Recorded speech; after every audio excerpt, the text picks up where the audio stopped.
There are college festivals happening everywhere, right? Youth festivals happening everywhere, right? But this is unique. This is a festival, but with a difference.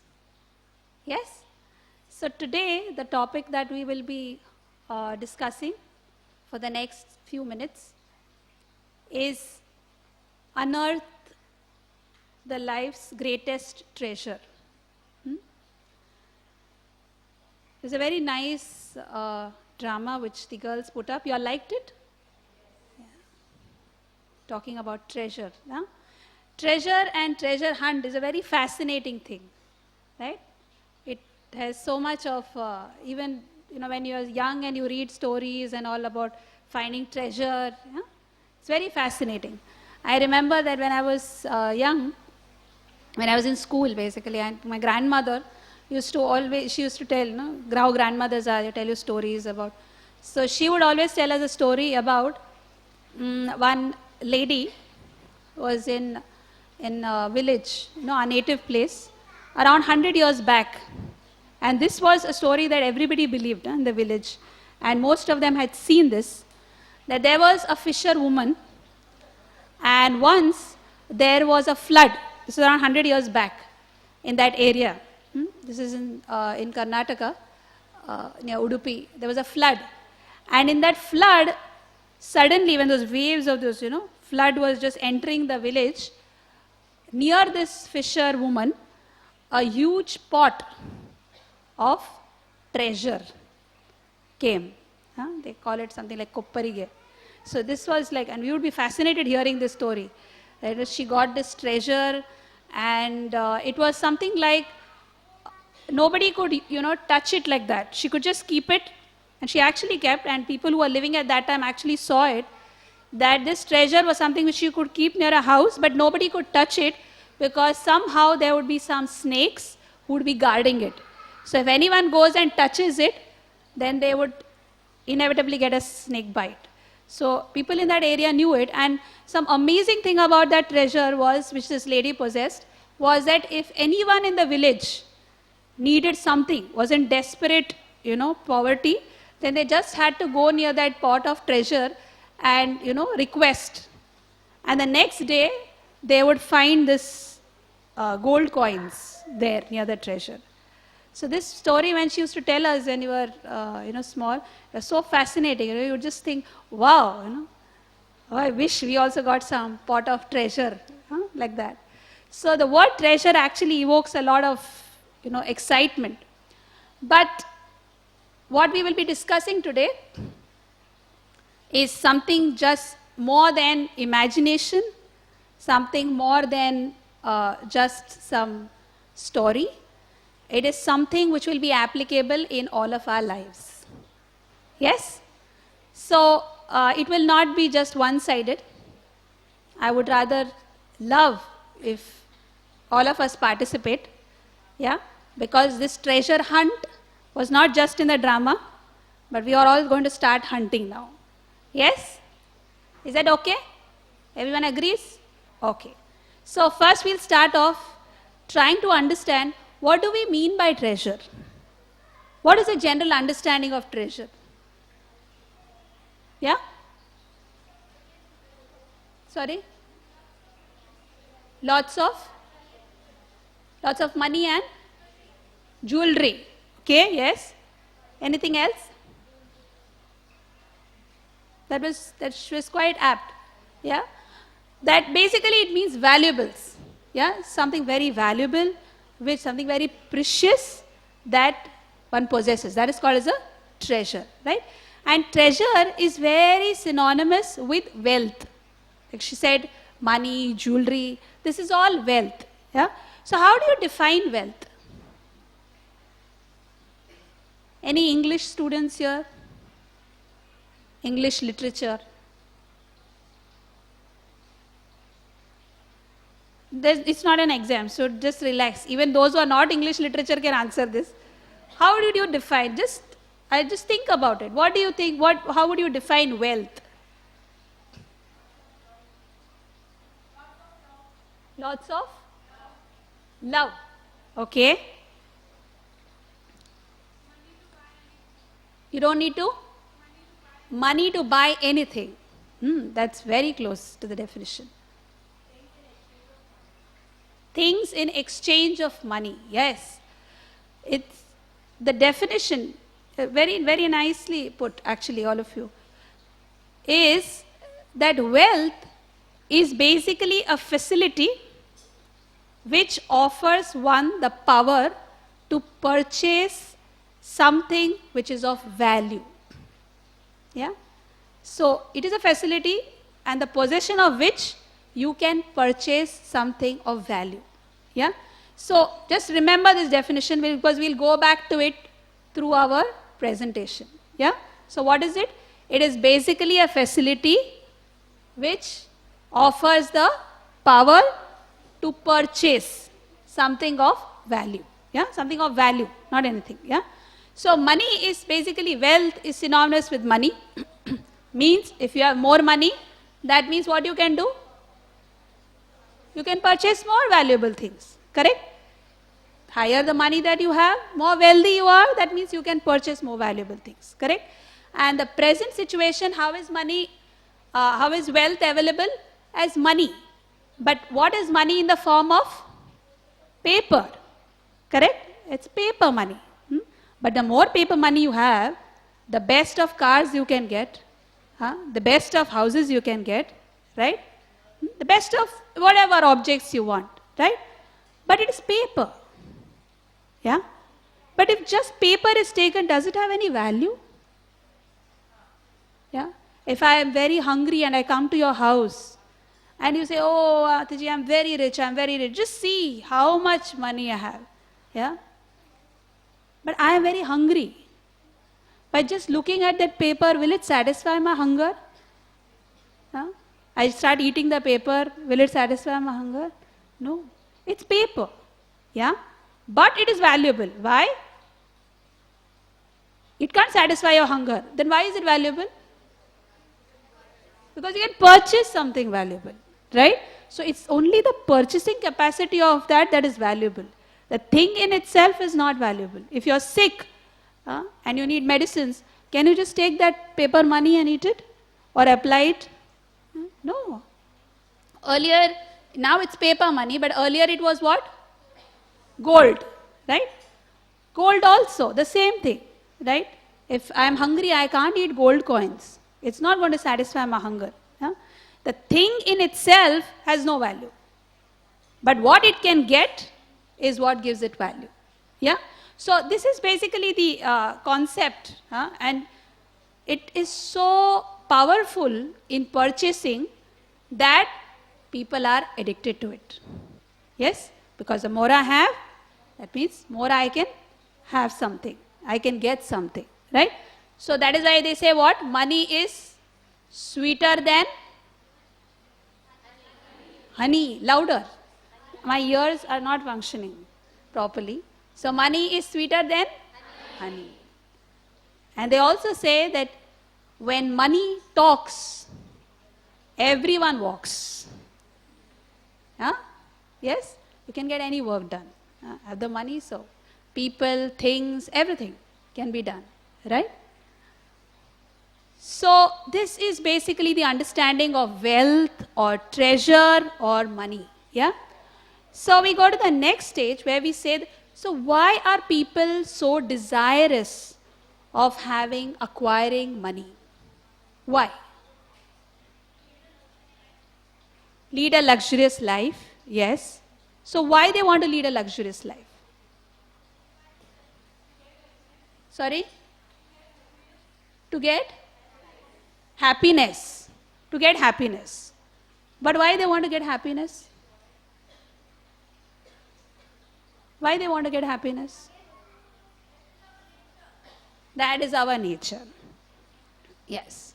So basically, the search for happiness, the promise for happiness is the one that pushes us to take for money. Right? Everybody is searching. And everywhere this propaganda. Right? Why? Otherwise in the early morning, everybody, you see the Virar Churchgate local. It is Probably hell is also better than that. I don't know. Yeah?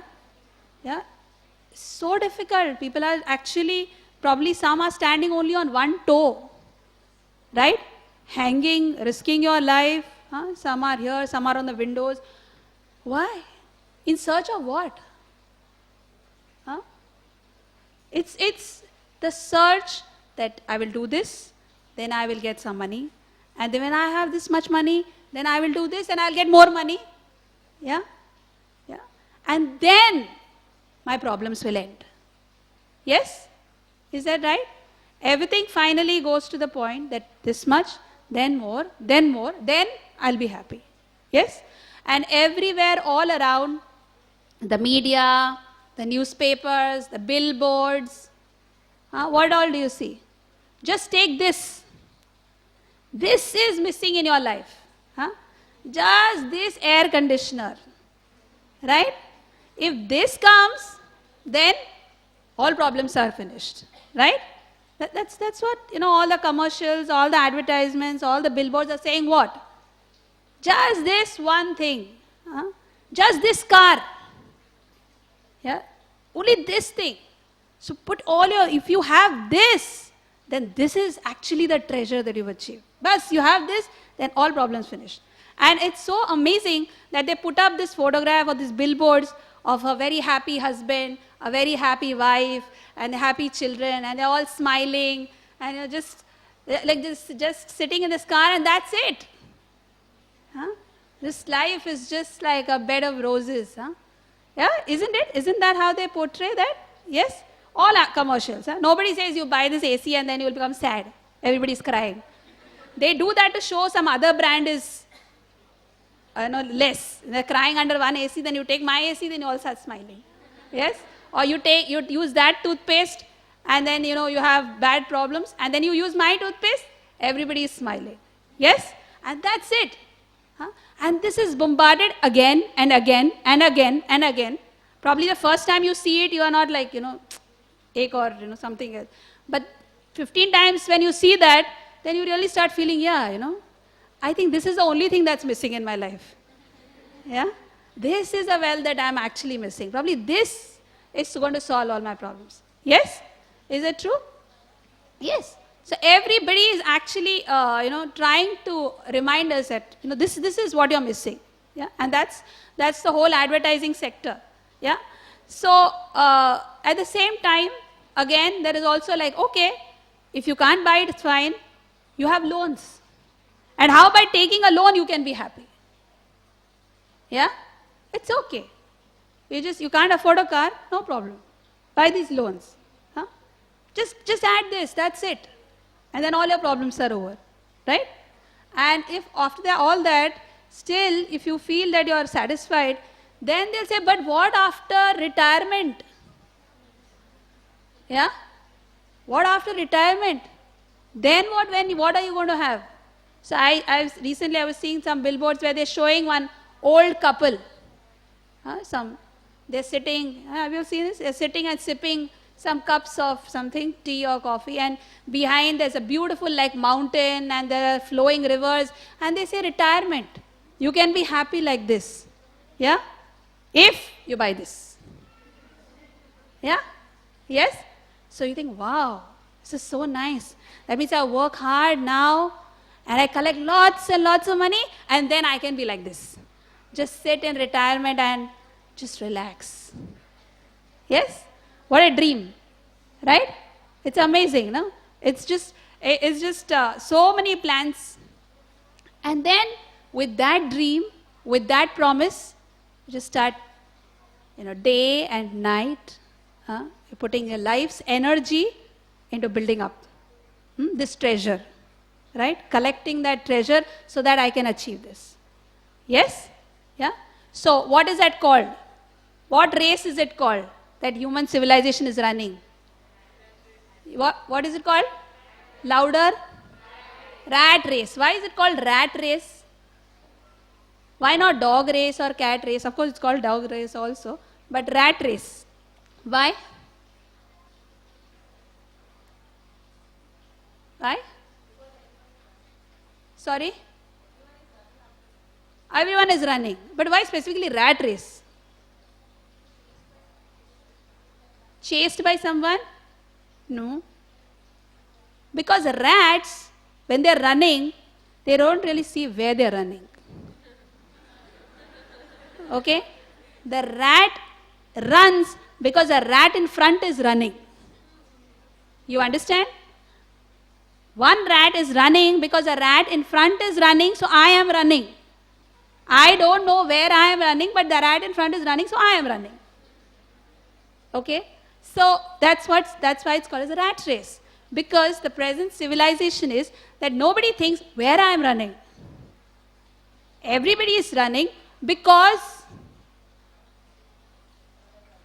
my favorite Bollywood actor is buying this, so I have to buy it. Why do you think they endorse all these products? Buy this soap, buy this shampoo, buy this tooth. Why? Oh, because that rat is running, so this rat will also run. Yes? Yeah? She's using that toothpaste, so I have to use that toothpaste. Yes? So that is why it's called as a rat race. Because you put your mind aside and just run. That's it. Huh? They say, so many elders say, why you have to be different? All your friends are going for some enjoyment. So why don't you too go there? Why you have to be different? Everybody is doing it, so you also do it. That means you put your human intelligence aside and just do what everybody is doing. That's why it's called as rat race. Yeah? So only when a human being thinks, where am I heading? Yeah? Is this the treasure that I'm heading for? Is this what I need in my life? That's a human being. Otherwise it is a what race? Rat race. Yeah?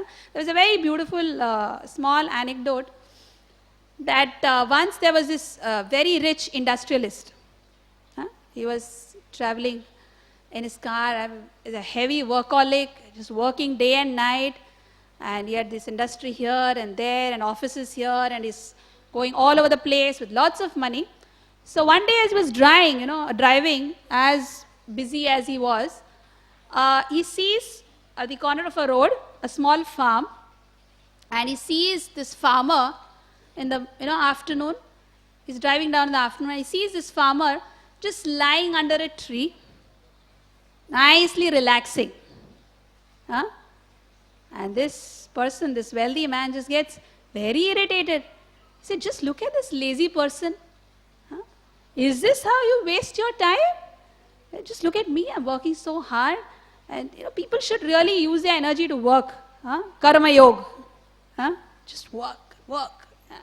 So he says, he feels I should just give a little piece of advice to this. So he stops his car amidst his busy schedule, because he wants to give really some intelligent advice to this guy. And he goes and he wakes up this farmer. He says, get up. What are you doing? Young and sturdy, and you're just lying under this tree now. Why don't you just get up and go? Just look at me, how much I'm working. I'm going here, I'm going there, I'm earning so much. Why don't you do that? So that farmer gets up, rubbing his eyes, and he says, oh, really? But why are you doing that? Why are you, just working so hard? He said, I'm working hard so that I have lots of wealth, lots of money. So he said, oh, but why? Why do you want lots of wealth and lots of money? He says, I can have all the facilities. I have so many things, I can buy so many things. I can buy the best of houses and the best of cars. So he said, but why? Why do you want to buy? So he says, then I'll really enjoy. So they said, but then what will you do after that? After you enjoy, what will you do? So he thinks, because he never thought like that. He was just scratching his head and saying, what will I do? So then he says, oh, then after that, after I enjoy a lot, then after some time I'll have a lot of money, so then I will take a big palatial house in the countryside. He said, oh, so then what will you do after that? So then it'll be very peaceful, very nice. I'll be just there in that house. I said, yeah, then what will you do? And then I'll have a beautiful garden outside my house, and I'll just be so happy there. So then, after that, what you'll do? He said, then then what will I do? Then I will just, be so relaxed. I'll just lie down in the garden, just completely relaxed, free of all worries because I have a lot of money. So the farmer said, but that's the thing that I am doing now. I'm just lying here relaxed. Yeah? And you are going to go all this cycle, do all these things to achieve the very thing that I am doing now. It's like, they say in India, no? Aise khane ka chhod ke aise. You go all the way like this. Yeah? Yeah? So, unless a human understands where am I heading, yeah, then he is just running in the rat race. Yes? So, the point is that somewhere in our lives, we need to just stop and think. Open our eyes, wide open our ears, and use our very, very intelligent brains. Yes? Which we are gifted with as humans. To understand what am I doing? Where am I heading? What is it that I want to achieve? Yes? So if we had to go by this logic,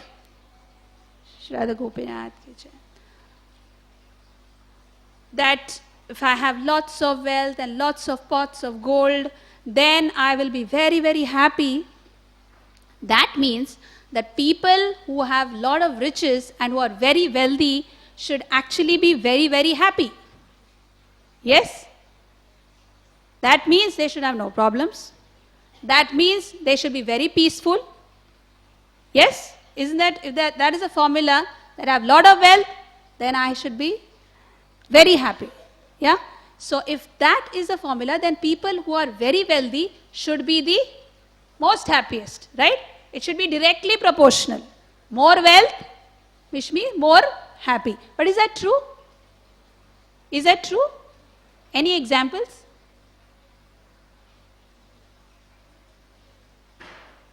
Let me stop thinking for some time. Maybe you should think.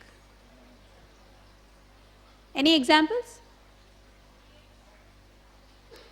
Sorry? Bill Gates, he's not happy? Sorry? You'll have to say loudly. Vijay Mallya. We'll leave the story to the newspapers. So, innumerable examples. Yeah, we just open our eyes, open our ears, and think logically. Then there are a huge number of examples. Yeah, you may see there are a lot of business tycoons. If you just walk down the road, you are in South Bombay. There are a lot of industrialists who have huge mansions here, right? But does that mean that after having that huge mansion, they are very happy, peaceful? No. They have hours, like 20 hours a day, 22 hours a day, they are working. Why? Just to maintain what you have. Yeah? You get the treasure, but to maintain the treasure is double the work. Yeah? And more than that is the fear of losing what you have. Yes? That is anxiety. More anxiety than getting it. Getting the treasure is anxiety. But the fear of losing what we have is more anxiety. Yeah? It is more anxiety. Right? So there are innumerable examples. In fact, there's a very famous example of a person called Howard Hughes. He was a wealthy person in the United States. And he was so wealthy that, in fact, the people who used to maintain his accounts, by the time they calculate what is his worth, what all he has, by that time his wealth has doubled. Amazing, no? By the time they finish calculation, it is doubled. So they couldn't actually keep a track of how much wealth he had. Huge amount of wealth. So that means he should have been very happy. Right? But that's not the story of his life. The story of his life is very sad. Very sad. He had so much fear of losing, so much fear of, contracting some disease, so much fear of people, thinking that people are there only to grab his wealth, that he became a very lonely recluse. To the point that actually he was living in this huge mansion, but actually not living because he was not eating anything. He used to sleep on newspapers. Huge mansion with huge bedrooms, with the most loveliest beds. Huh? But huge mansion, living on newspapers, eating nothing. Why? Because of fear of not letting anyone in. Huh? So what is the point? Yeah. So the treasure, getting this treasure is good, but so much anxiety. But once you get it, the fear of losing it, and definitely there are people who envy. Huh? I remember, I don't know if that advertisement is still there, but when I was young, there was this Onida TV. Huh? I don't know if they say the same thing now, but neighbors envy, owner's pride. Yes? That owner owns it and the neighbor envies it. Right? So if anyone possesses something, then there are a lot of people envious about it. Right? So this material treasure is filled with so much anxiety. And even if you say, okay, you're talking so much negative things about it, yeah, I mean, there are so many people who may be rich and they are not having all this fear like how this Howard Hughes has. I mean, they are like, fine. Why do you have to just keep thinking the negative thing? You know, they can still be like, you know, owners of that treasure. But for how long? But for how long?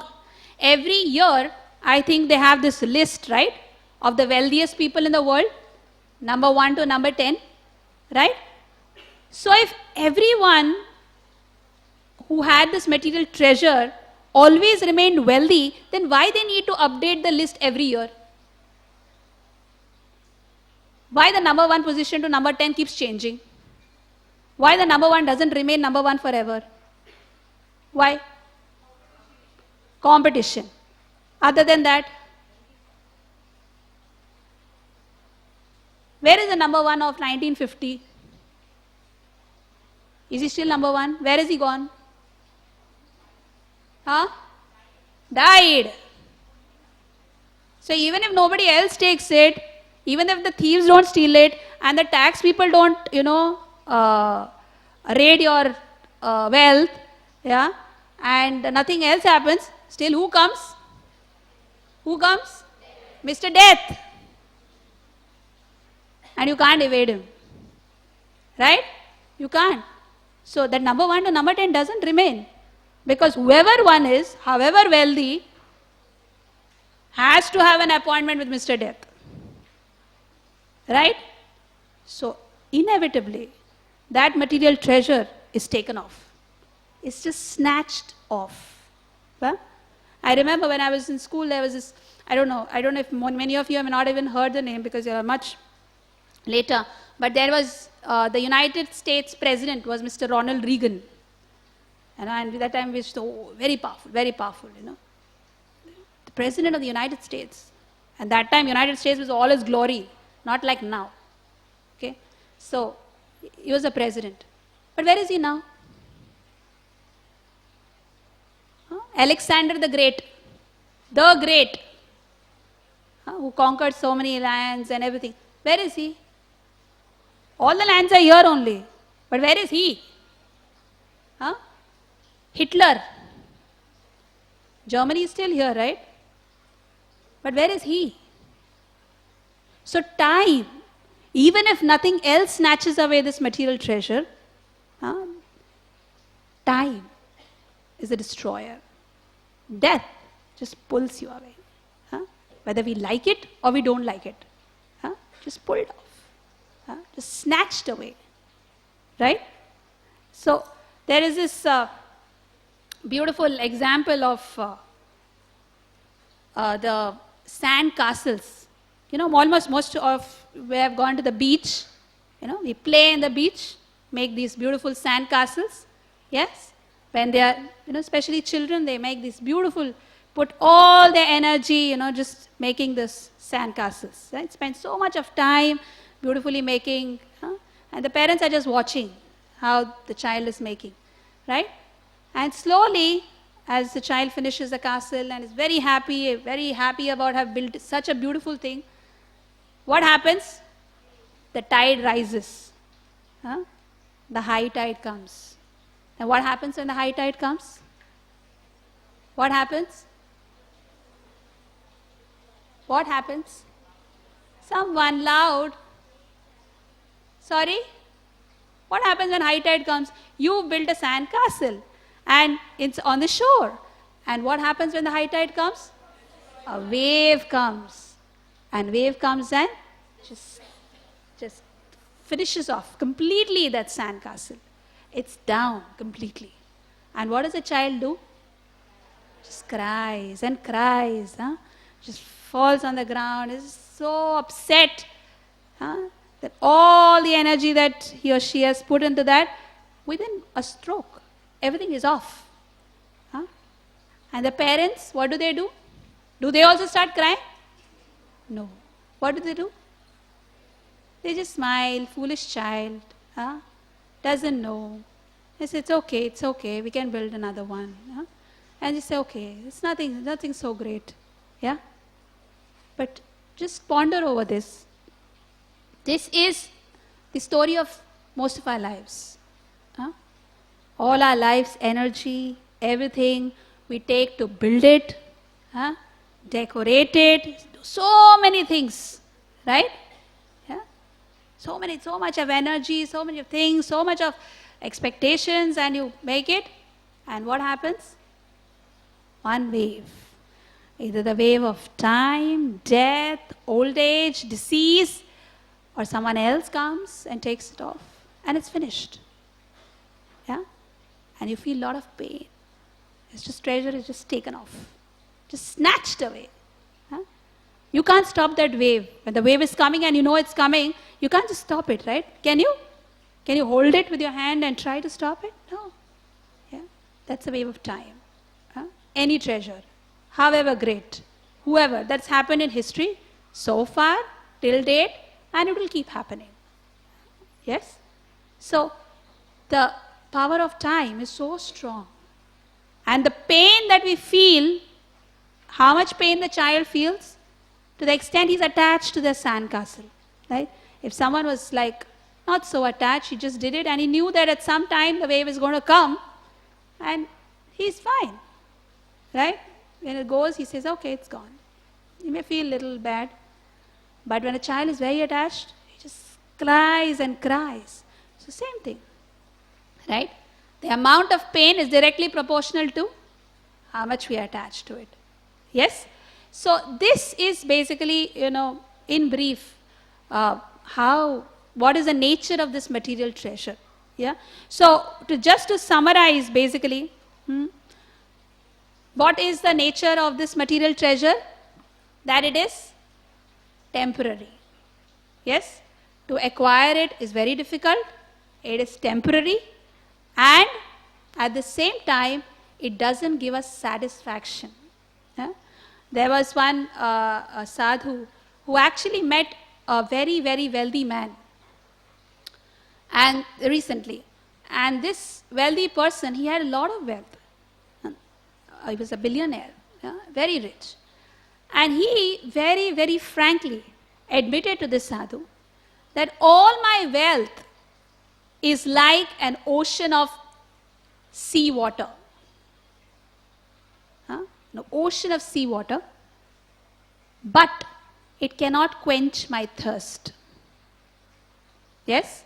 If you're very thirsty and you just go and stand there, Chowpatty beach, will that water quench your thirst? It just can't quench your thirst. It's salty. So even though it's a huge ocean, even if there is drought here, can we use that water? No.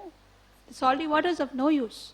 So this man was admitting, this wealthy man, that this whole wealth that I have is just like an ocean of salt water. I wish I rather have a small well of sweet water rather than the ocean of salt water. Yeah? That means even if it's a little well, but it was satisfying my heart, that would be much better. Yes? So, material treasure is something which doesn't satisfy the heart. It doesn't quench the thirst. Yes? So, this was basically the summary of what is material treasure, which is generally the understanding. So, what all did we cover? We spoke about what is treasure, what is wealth. Basically, the wealth is the power by which we can purchase something of value, right? Something which is valuable.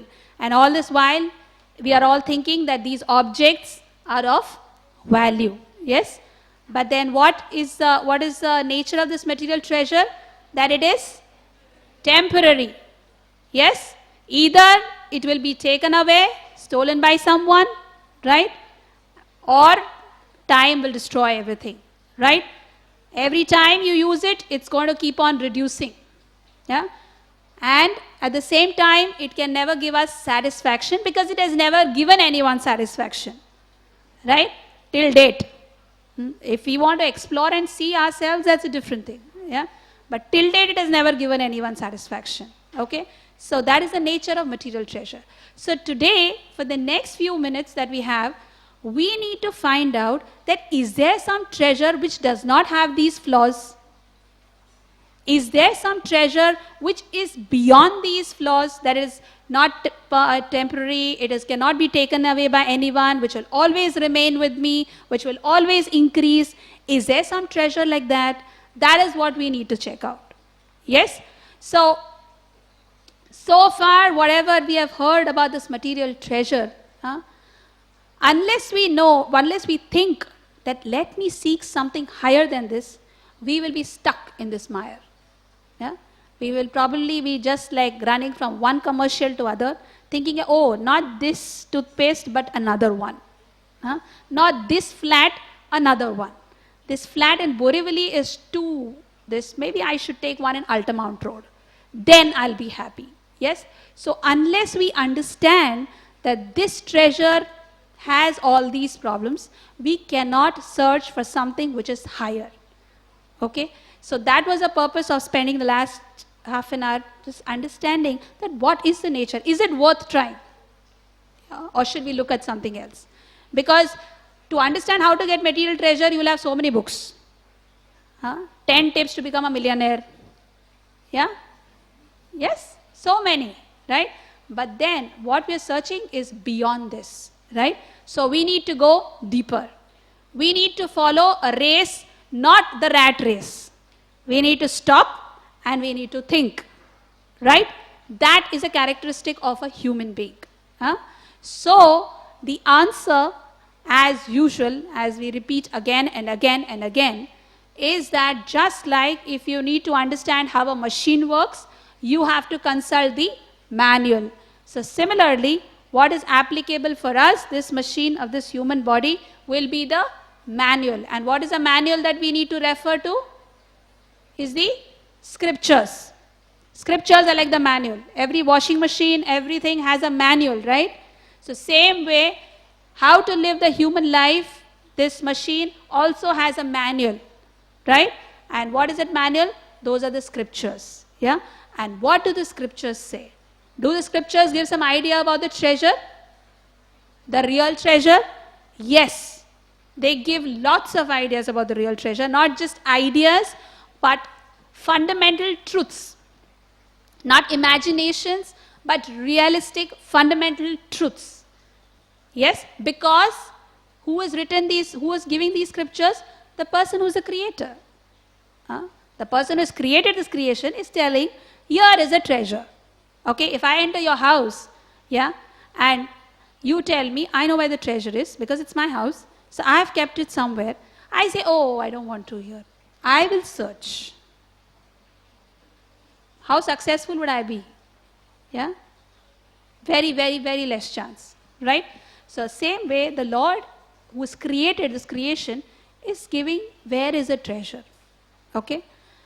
So the first thing in the Bhagavad Gita that Lord Krishna explains is a basic understanding for everyone is that we are not the body, but we are the soul, the spirit soul. So, the body that we see here is not the real me. I am not this body, but I am the spirit soul. I am the Atma.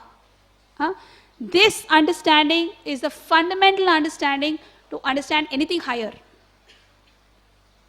If we have to go beyond the rat race, then we have to understand this basic thing. Otherwise, we can never get out of the rat race. It's impossible.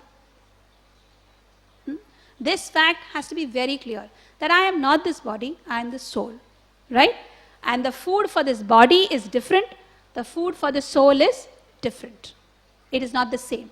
Just like food for the car is different and the food for the driver is different. Petrol is for the gadi and thali, khana is for the driver. I can't exchange. Yes? Right? I can't give petrol to the driver and I can't give thali to the car. Right? Same way the food for the body and the food for the soul is different. And unless we give it accordingly, you cannot be satisfied. Yes? Just like a very, very nice understanding example is that of the fish. What does a fish need? What does it need? Water. Just water.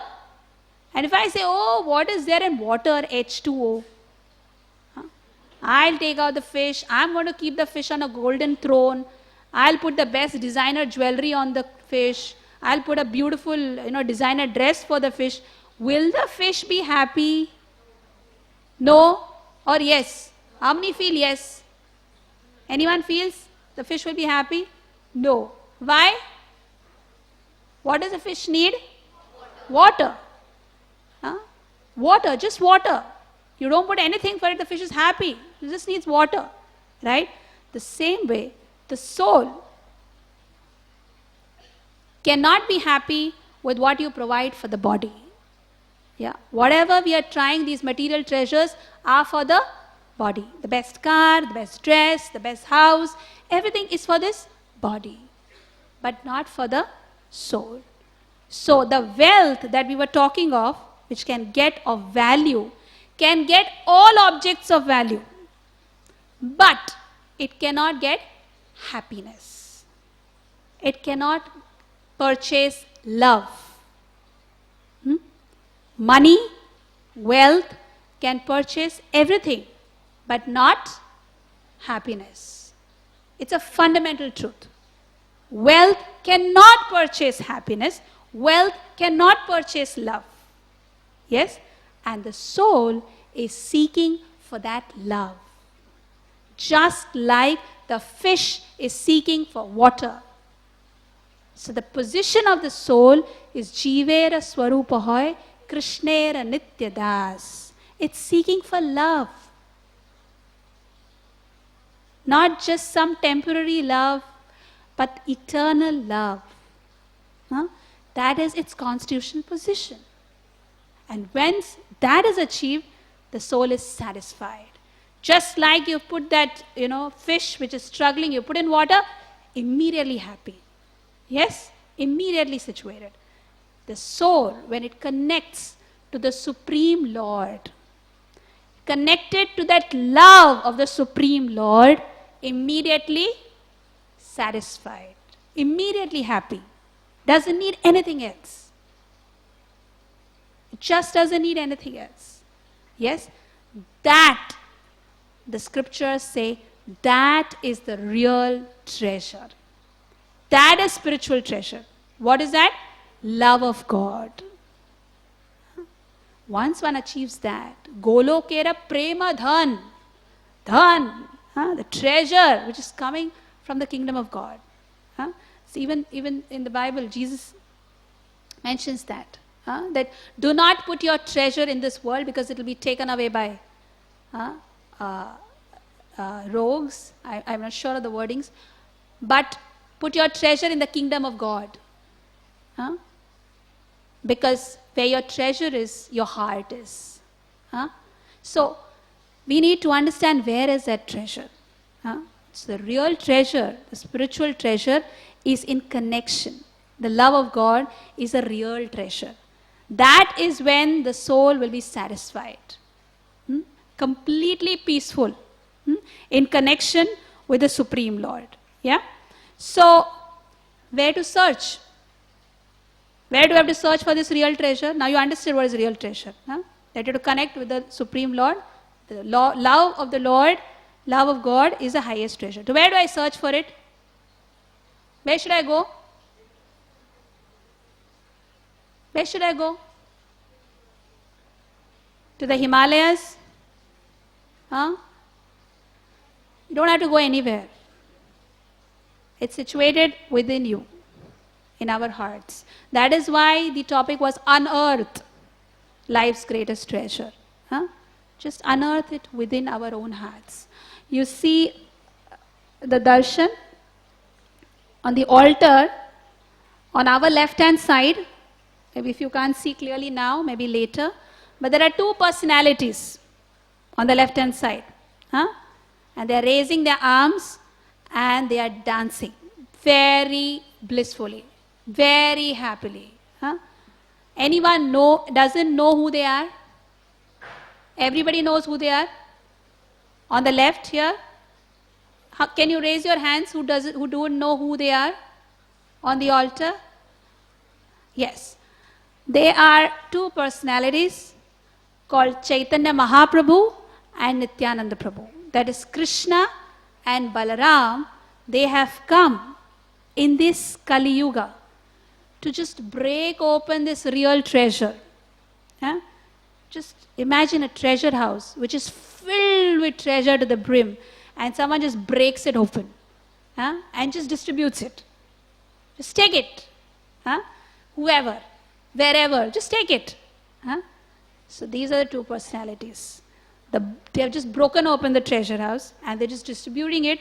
In the sense, we have to just reawaken it within our hearts. So Chaitanya Mahaprabhu, Krishna himself, he says, Nitya Siddha Krishna Prem, Sadhyaka Buna. Everybody is just there in your hearts. Yeah? It just needs to be reawakened. You just need to reawaken this treasure of love of God. And he explains that the whole story is very big, so we won't go into it because we don't have much time. But he was explaining to the Goswamis, they are also there on the altar, that they are very, very pure devotees of the Lord, and to them, Sanatan Goswami is one of the Goswamis. Chaitanya Mahaprabhu is explaining that the highest treasure is love of Krishna, love of the Supreme Lord. And bhakti means devotional service to the Supreme Lord, getting connected. First you know, then you understand whom you have to get connected, and then you start doing. You get connected, you start serving. That is called bhakti or devotion. And that is the highest treasure. Yes? There are many people, like, in India, this is during Diwali, which is the most prominent puja that everybody does. Lakshmi Puja. Yes? Yes? Everybody agrees? Lakshmi Puja. And that also nobody does it. In more than the house, it's more done in the office. Why? Dehi. Dhanam Dehi. You just want to please Lakshmi Devi, please. Give me more wealth. Yes? But now we understand what is the wealth that Lakshmi Devi has? What is it that she considers valuable? You've seen what Lakshmi Devi keeps doing? What does she keep doing? I can't hear. Yes, serve Vishnu. She is massaging continuously the lotus feet of the Lord. That is valuable for Lakshmi Devi. And for her we are asking Dhanam Dehi, Lanam Dehi. And only Lakshmi, we don't want Narayan. You come. Will she come? No, because she's engaged continuously serving the Lord. Yeah. So that is our wealth, the real treasure, the service, the love, in the bhakti, there's devotion to the Supreme Lord. So that is what Chaitanya Mahaprabhu is explaining.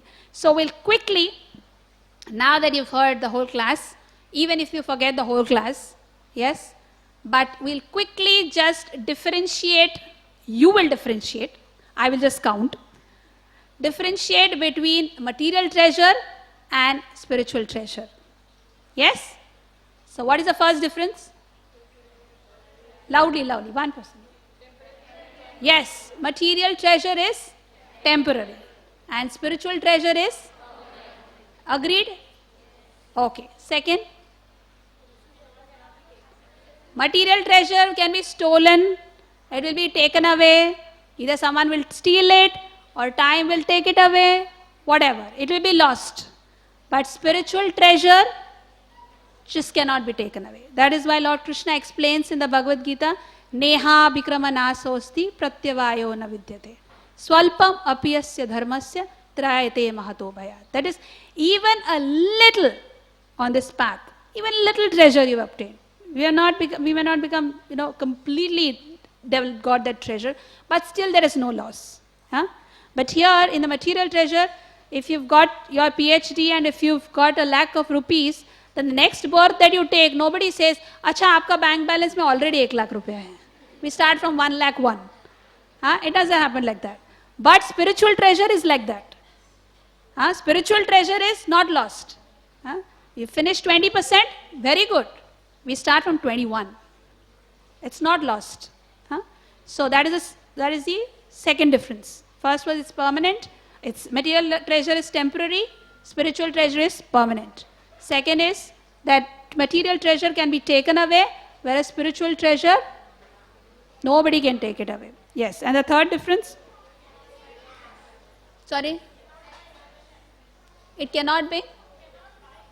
Yes, it cannot buy love and happiness. Material treasures cannot buy, cannot purchase love and happiness. But the owner of the spiritual treasure is full of joy, fully satisfied. Yes? Why? Because he has purchased the most valuable. Lakshmi Pati. Yes? Lakshmi is giver of wealth, but if you purchase her husband, Lakshmi Pati, then what do you need? Yes? And spiritual treasure, bhakti, is the only thing which can purchase the Lord. And so many instances we read from the scriptures. Yes? So, eternal joy, eternal happiness. And another difference is that material treasure, if I get a big treasure pot and I distribute to you all, then I'll have only half, no? It will reduce. Correct? I start giving to people, I'll give to you, give my relatives. I'll not have much, right? So the fear of losing is always there because I'll empty it, right? Then I won't get. But spiritual treasure doesn't get exhausted at all. The more you distribute, the more is there. It multiplies. That is the uniqueness of spiritual treasure. Yes? So, Srila Prabhupada, we are very fortunate that we are sitting here and talking about spiritual treasure because someone has taken the efforts to distribute the spiritual treasure. Chaitanya Mahaprabhu, Krishna has given us, and who's distributed it? Srila Prabhupada. You see behind Srila Prabhupada, who's the founder of this International Society for Krishna Consciousness. At the age of 70, he went out to distribute. If we get some gold coins, then we'll put it in the locker and band. Nobody will know. Right? But he took the spiritual treasure at the ripe old age of 70, went abroad with so many hardships just to distribute the spiritual treasure. Why? Because spiritual treasure, when given, multiplies. Yeah? It never gets exhausted. So that is the difference between material treasure and spiritual treasure. And how to achieve that spiritual treasure? Nitya Siddha Krishna Prem Sadhya Kabhunai Shravanadi Suddha Chitta Karile Udhai. You just have to reawaken. It's there in our heart, this treasure. We just have to dig a little, reawaken a little. How? By chanting and hearing. When we hear the holy names of the Lord and we chant the holy names of the Lord, like just before this class started, already you have earned a lot of wealth. Because you all were cheering the holy name and chanting the holy name. Already the spiritual treasure is built up so much without our knowledge. So, and another difference is that material treasure not everybody gets. I may work very, very hard, but I may not get it. Right? But spiritual treasure, everyone, anyone can achieve it. Yeah. So, this is the real treasure that we are looking out for. And this is the real treasure which can actually give happiness. But the last thing, now when you leave this room, please don't go back to your parents and say, oh, I heard that all this is material, you're sending me to college and, and you do this to me and, all this is material treasure. Now don't talk to me about material treasures. I am only behind real treasure. So don't tell me to study for exams and, don't tell me to do this, because I am behind spiritual treasure and your treasure is temporary. Okay? Now, this is a deeper understanding that just like if you have a 0, 0, 0, 0, 0, 0, I may put as many number of zeros. Will that have any value? As many zeros. I may put 20, 30 zeros, no value, right? But before those zeros, if I put a 1, then does it have a value? Yes. Then it becomes every zero has a value after that. It's 10, 100, 1,000. So same way, whatever our possessions are, our education may be, or your assets, your abilities, whatever we possess, whatever we have been given, all that, when we put Krishna as that 1 in front of all those zeros, otherwise they're all zeros because they are going to be lost. Our education, our wealth, everything was going to be taken away. But before that, if we put that 1, that is Krishna, then each of them have value. Why? Because you are going to convert that material treasure into spiritual treasure when we use it in the service of the Lord. Then it is Krishnaized. Yeah? Then each of them have value. So our purpose is to accept whatever is there and engage it, convert it into a spiritual treasure by using it to increase our love for Krishna. Yeah. So we are very grateful to Srila Prabhupada and to all the acharyas for actually giving us this glimpse into what is the real treasure. Thank you very much for your very, very patient hearing and for participating so nicely in this discussion. And I also would like to thank the organizers for allowing me to share some thoughts. And what I have presented is not what I feel, but it is what Srila Prabhupada has given, and so many devotees have given their inputs of what we can convey to you. So thank you very much. Hare Krishna.